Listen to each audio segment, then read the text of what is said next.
Hello everyone, welcome to a new video.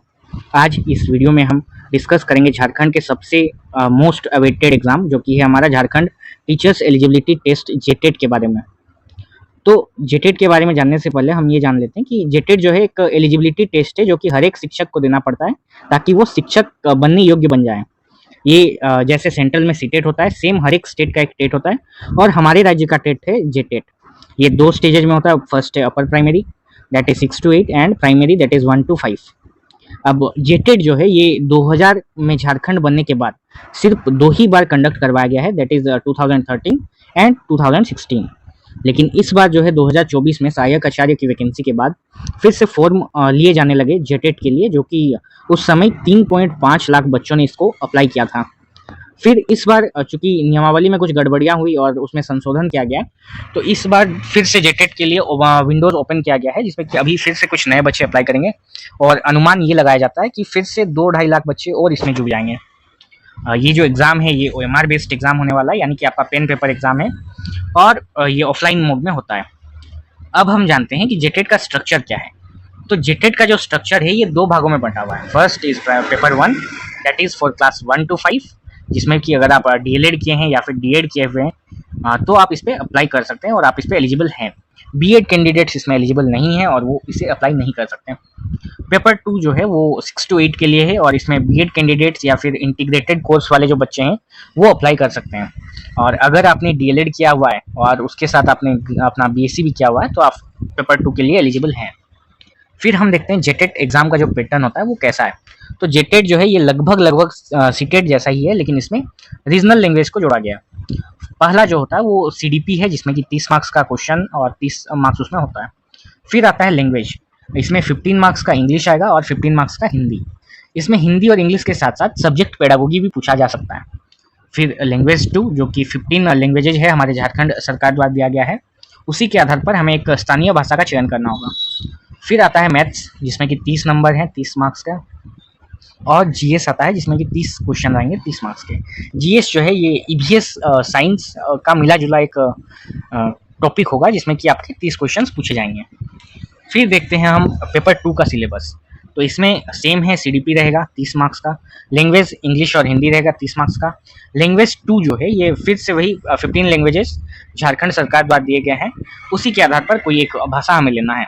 उसके साथ साथ हमें इसमें अपना जो ग्रेजुएशन में हमने जो बैकग्राउंड से पास किया हुआ है, तो उसी आधार पर हमें अपने विषय का चयन करना है। जैसे कि अगर किसी ने मैथ्स या साइंस के किसी विषय पे अपना ग्रेजुएशन कंप्लीट किया है तो वो मैथ साइंस लेगा। अगर किसी ने हिस्ट्री ज्योग्राफी सिविक्स के साथ किया है तो वो सोशल स्टडीज़ लेगा। और अगर किसी ने किसी लैंग्वेज विषय के साथ किया है तो वो लैंग्वेज लेगा। अब इसमें जो है इसमें 50 नंबर के विषय के प्रश्न आएंगे और 10 नंबर का जो है वो कंप्यूटर आएगा।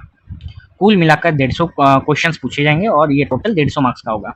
अब हम देखते हैं कि लैंग्वेज में हमारे पास क्या क्या ऑप्शन हैं। तो सबसे पहला जो ऑप्शन है वो है कुड़माली। कुड़माली शायद 10 जिलाओं में मौजूद है।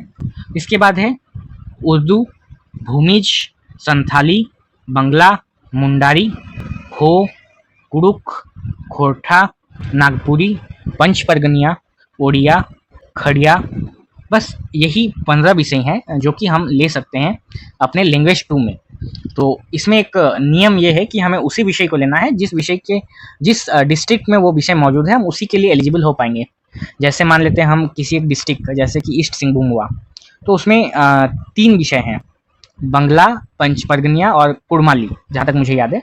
तो अगर मैं कुड़माली लेता हूँ या फिर पंच परगनिया या बंगला लेता हूँ तो ही मैं उस डिस्ट्रिक्ट में अप्लाई कर पाऊंगा। अगर मैं ये नहीं लेता हूँ तो मैं उस डिस्ट्रिक्ट में वैकेंसी के लिए एलिजिबल नहीं होऊंगा। अब देखते हैं इस बार जो नया नियमावली बना है तो उसमें नया क्या है। तो जो पूर्व की नियमावली थी उसमें अपियरिंग बच्चों को मौका नहीं दिया गया था, लेकिन इस बार जो है इसमें हम अपियरिंग वाले भी अप्लाई कर सकते हैं।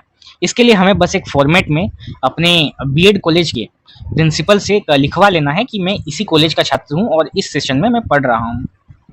इससे आप अपियरिंग में फॉर्म डाल सकते हैं। एग्ज़ाम डेट, तो जैसे कि हमें पता है कि जेटेट जो है वो इतनी जल्दी होता नहीं है, लेकिन इस बार अनुमान ये लगाया जाता है कि इस बार एग्ज़ाम जो है जुलाई लास्ट या फिर अगस्त फर्स्ट वीक तक में हो जाना चाहिए, क्योंकि इसके बाद जो है नवंबर दिसंबर तक में फिर से जेक अपना 9, 10, 8 बोर्ड में बिजी हो जाता है और फिर वो एग्ज़ाम हो नहीं पाता। तो इसीलिए अनुमान ये लगाया जाता है कि जुलाई अगस्त के बीच में एग्ज़ाम हो जाएगा। अब इतना सब अगर हमने देख लिया तो आगे ये भी देख लेते हैं कि तैयारी कैसे करनी है। तो सबसे पहले हमें 2016 का सिलेबस, चूंकि इस बार नया सिलेबस भी आ गया है और वो लगभग सेम है, और उसके साथ साथ हमें जो है प्रीवियस ईयर क्वेश्चंस करने हैं 2016 और 2012 के, जो कि मैं इसी चैनल के माध्यम से आपको सॉल्व करवा दूंगा। फिर अगर आपको सीडीपी में प्रॉब्लम आ रहा है तो आप सचिन एकेडमी नामक एक यूट्यूब चैनल है जिस पे आपको नोट्स भी मिल जाएगा और उसके साथ साथ उनका टीचिंग वीडियोस भी मिल जाएगा, जो कि आपके लिए काफ़ी ज़्यादा बेनिफिशियल होगा। अगर ये आपको पसंद ना आए तो फिर आप लेट्स लर्न नाम से एक चैनल है हिमांशी मैम का, आप उसे भी फॉलो कर सकते हैं। इसके बाद अगर हमें सब्जेक्ट नॉलेज चाहिए, जो कि हमें चाहिए ही, क्योंकि इसके बाद तो सहायक आचार्य का एग्जाम आएगा, तो उसके लिए हमें क्या करना है, उसके लिए हमें एनसीईआरटी 6 to 12 की किताबें पढ़नी है जिस सब्जेक्ट के हम हैं। जैसे कि अगर मैं मैथ साइंस का हूँ तो मैं मैथ साइंस का एनसीईआरटी 6 to 12 पढ़ लूँगा। और उसके साथ साथ हमें क्या करना है, सीटेट के 5 साल के प्रीवियस ईयर क्वेश्चंस जो हैं उन्हें हमें प्रैक्टिस करना है, क्योंकि झारखंड के अधिकारियों जो क्वेश्चन बनाते हैं उनकी काबिलियत पे हमें पूरा भरोसा है कि वो किसी न किसी सीटेट के एक पुराने पेपर से क्वेश्चंस को उतार लेंगे। तो इसीलिए हमें क्या करना है, एटलीस्ट 5 सालों के जो सीटेट के पुराने पेपर्स हैं उसे हमें एक बार प्रैक्टिस कर लेना है। अब प्रैक्टिस हम कहाँ पे कर सकते हैं, तो प्रैक्टिस के लिए या तो आप पीडीएफ निकाल सकते हैं या फिर आप टेक्स्ट बुक ऐप होता है एक, उस पर जाके आप प्रीवियस ईयर के मूक्स लगा सकते हैं, जो कि आपके लिए काफ़ी ज़्यादा बेनिफिशियल भी होगा।